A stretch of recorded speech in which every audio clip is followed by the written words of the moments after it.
Olha, pelo que a gente pôde olhar até agora da proposta, ele vai sair de 2 lugares. Primeiro, da restrição de acesso e de diminuição do valor dos benefícios que vão enfrentar os novos beneficiários da Previdência, de um lado. De outro lado, da ausência de contribuição patronal para a nova previdência de capitalização que está sendo desenhada. Esse 1 trilhão, claramente, ele vai ser usado para pagar o custo de transição que existe de um regime de repartição, que é o que nós temos hoje, para um regime de capitalização, que é o que está sendo proposto. Quando você faz essa transição, você tem um universo de pessoas que já está inserido num sistema que não acumulou dinheiro, que é o que acontece no regime de capitalização. E a manutenção do sistema sem acúmulo de dinheiro, até que o último beneficiário venha a falecer daqui a algumas gerações, coisa de 60 anos, isso tem um custo. Esse custo tem que ser pago, e esse 1 trilhão é o pagamento desse custo. Nesse primeiro momento, de modo nenhum. Isso seria uma possibilidade no final da transição, porque é uma curva, existe uma curva de gastos, né? Num primeiro momento você tem um aumento de gasto em relação às receitas no sistema atual, que depois vai caindo conforme as pessoas que estão aposentadas vão falecendo, né? Isso leva mais de 40 anos. Daqui a mais de 40 anos, talvez fosse possível que uma parte desse dinheiro sobrasse às custas da nova geração que estaria com um sistema mais precário. Mas dentro desse primeiro momento é impossível que isso aconteça. A gente não consegue falar sobre capitalização e repartição de forma descolada do contexto histórico. Se você vai criar do zero um sistema de previdência, talvez seja melhor que ele seja de capitalização, porque você vai ter um afluxo de recursos para o Estado que não vai ter onde gastar, porque não vai ter nenhum beneficiário. Foi o que aconteceu no Brasil na década de 20, quando surgiu a Previdência no Brasil, ela foi feita no regime de capitalização. Agora, a gente está num regime de repartição. Quando a gente está num regime de repartição para fazer essa passagem, esse custo ele traz um ônus tão grande para o Estado e para os direitos dos trabalhadores que ele fica sem sentido, não tem como nem se cogitar fazer isso. É comum que a gente veja esse dado apresentado, né, aqueles gráficos em formato de pizza, que tem uma incorreção, né, uma imprecisão. Esses gastos, esse orçamento, ele desconsidera as despesas financeiras. Então, de fato, ele é o maior desconsiderando as despesas financeiras, só que as despesas financeiras são mais ou menos o dobro do gasto com a Previdência. Então, com certeza, o maior gasto que o Estado tem se dá com a despesa financeira e não com a Previdência. Quando o governo fala quem ganha mais vai pagar mais, ele está fazendo referência a uma progressividade de alíquota que, no contexto global do sistema tributário brasileiro, é uma iniciativa muito tímida, porque, como a tributação brasileira é concentrada sobre o consumo, os mais pobres vão continuar no global pagando uma tributação maior do que os mais ricos. A dificuldade de acesso aos benefícios dos mais pobres faz com que eles sejam, de fato, os grandes prejudicados por essa medida, né? No final das contas, eles vão pagar por mais tempo sem conseguir se aposentar, e por isso vão acabar pagando mais, porque ainda que aqueles que têm um extrato de renda superior paguem um valor um pouco acima, eles vão poder recuperar isso no futuro se aposentando, o que não acontecerá com os mais pobres. Porque nos limites em que você possa considerar que a demografia seja uma ciência exata, esse dado é verdadeiro. Quer dizer, todas as projeções e tendências apontam para que nós tenhamos mais aposentados do que trabalhadores. A questão é, o que a gente faz com essa informação? Porque desde a Constituição de 88, lá se vão 31 anos, nós já fizemos mais de 10 reformas da Previdência, todas elas no mesmo sentido. Ou seja, diminui direitos, diminui o acesso aos benefícios, diminui os valores.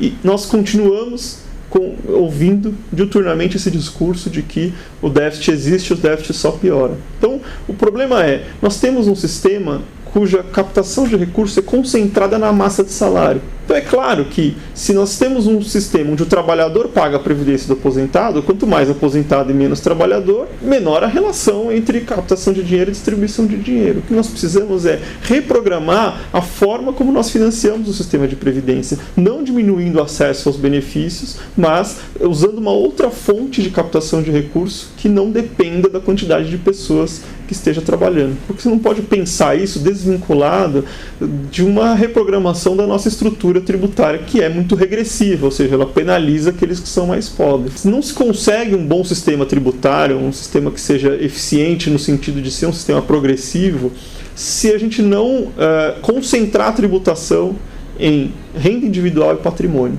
E a gente tem no Brasil uma tributação altamente concentrada no consumo e na receita produtiva, que na verdade é repassada para o consumo. Então, no limite, talvez seja o caso até de você proceder o caminho inverso, ou seja, unificar os orçamentos, de modo a fazer a Previdência pertencer à captação global de recursos no Estado, né?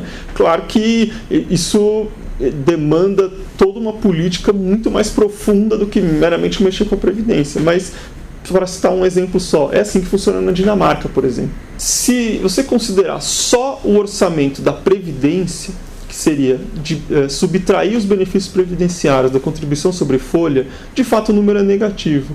O problema é, essa conta, juridicamente, não existe. Você só pode apurar o orçamento do que está previsto na Constituição, e a Constituição prevê o orçamento da Seguridade Social, em que você considera, além da contribuição sobre folha, PIS, COFINS, CSL e contribuição sobre loteria, e subtrai todos os gastos com benefício previdenciário, assistência e saúde.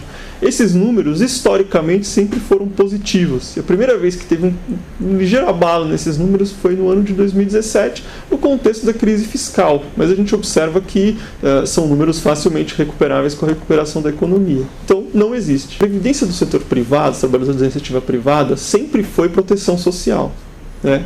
Garantia de risco. A previdência do trabalhador do setor público sempre foi política de gestão de recursos humanos, né? Tanto é que você observa algumas questões. Por exemplo, se um trabalhador da iniciativa privada fica doente, ele recebe um benefício previdenciário. Se um servidor público fica doente, não. Ele simplesmente se afasta numa licença e continua sendo remunerado pela folha. Se um trabalhador da iniciativa privada se aposenta, ele deixa de trabalhar e passa a ser remunerado pelo INSS. Se um servidor público se aposenta, ele se torna um servidor inativo, que inclusive continua constando na mesma folha dos servidores da ativa, né? Juridicamente, o conceito de servidor aposentado não existe, é servidor ativo e servidor inativo. Então, faz todo sentido que a previdência do servidor público seja diluída no orçamento fiscal, porque ela é muito mais uma política de gestão de recursos humanos do que uma política de proteção social e, consequentemente, não faz sentido falar em déficit da previdência do servidor público. O orçamento que remunera o servidor, que remunera o aposentado e que retém a contribuição do servidor, que paga o salário, é o mesmo. Essa estratégia não é nova, ela já foi utilizada em 98, quando da aprovação da emenda 20, e ela sempre volta à tona quando os governos não têm maioria suficiente no Congresso para aprovar emendas constitucionais, né? Se você quer fazer uma reforma da Previdência, você precisa de 3/5 das duas casas em turno duplo de votação, 2 turnos de votação.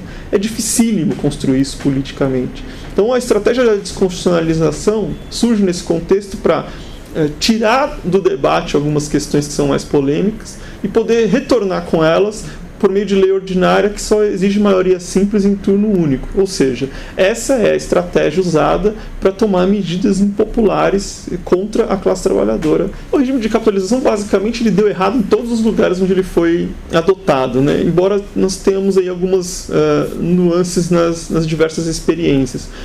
O regime onde ele foi mais radicalizado, que é o que se pretende fazer aqui, que é o Chile, é talvez a experiência mais desastrosa, porque em alguns outros lugares da América Latina, notavelmente a Argentina, em alguns lugares da periferia da Europa, como está aqui a Hungria ou a Polônia, os problemas desse regime foram minorados pelo fato de eles serem parciais, né? Ele não abrangia toda a Previdência, ele abrangia só um pedaço da Previdência, que é o que o Banco Mundial chama de modelo multipilares, que é disseminado pela Europa inteira de uma forma geral. Então, por exemplo, na Hungria e na Polônia, esses fundos que constituíam esse pilar de capitalização foram reestatizados e confiscados pelo Estado.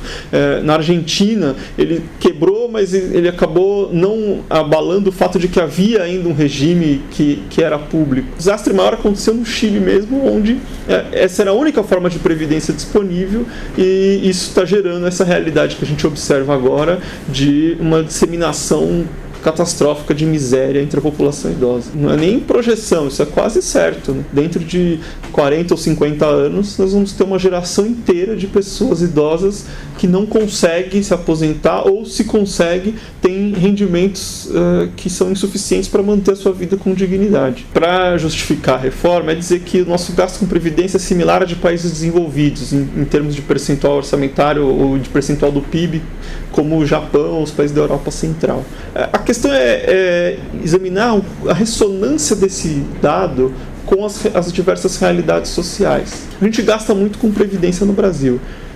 Mais da metade dos municípios do Brasil tem recursos advindos de benefícios previdenciários da população superiores ao fundo de participação dos municípios. O que significa, na prática, que nos rincões do país a economia só é movimentada pela previdência social. Quando a gente chega na Europa, por exemplo, você pensa, bom, então a Europa, vamos pegar o exemplo da Alemanha ou da Áustria, são países que têm um gasto semelhante ao nosso, embora seja muito mais desenvolvido. Mas como que os rincões da Alemanha e da Áustria são sustentados? Subsídio agrícola. Você vai no inverno austríaco, os agricultores passam 6 meses do ano com o solo coberto de neve. Eles não são sustentados pelas previdências sociais, são sustentados pelo subsídio agrícola. O gasto orçamentário, na perspectiva de como aquilo movimenta a economia real, nós estamos com duas questões diferentes fazendo a mesma função, ou seja, o que o subsídio agrícola faz lá, a previdência faz aqui. Então não tem como fazer essa comparação sem avaliar a ressonância que isso tem na realidade social e econômica. É uma das estratégias daqueles que querem destruir e desmontar a Previdência fazer essa associação entre previdência e pagamento, e assistência e não pagamento. Quando, historicamente, a Previdência sempre foi um sistema de proteção da população trabalhadora. Então, a Previdência protege aquele que trabalha, vive do seu trabalho e não consegue trabalhar mais, e não daquele que paga. Pagar ou não pagar é um aspecto acidental e não essencial do que é a ideia de previdência. Então, quando a gente fala, por exemplo, que previdência rural é mais assistência do que previdência, é uma ideia absolutamente falsa, porque o trabalhador rural vive do seu trabalho, ainda que ele não aufira rendimentos monetários do seu trabalho. Então a gente precisa separar o trabalho enquanto fonte de sobrevivência do trabalho enquanto fonte de recursos monetários. Se a gente toma essa ideia que está na Constituição de 88, de previdência enquanto sistema de proteção social da população trabalhadora, fica claro que a ideia de contribuição tem que ser desvinculada da proteção previdenciária. Você é protegido pela previdência quando você deixa de conseguir viver do seu trabalho, tenha ou não tenha contribuído de acordo com o que as leis determinaram ao longo da história. Assistência social é um viés de combate a situações de vulnerabilidade social que independem ou passam ao largo da questão laboral.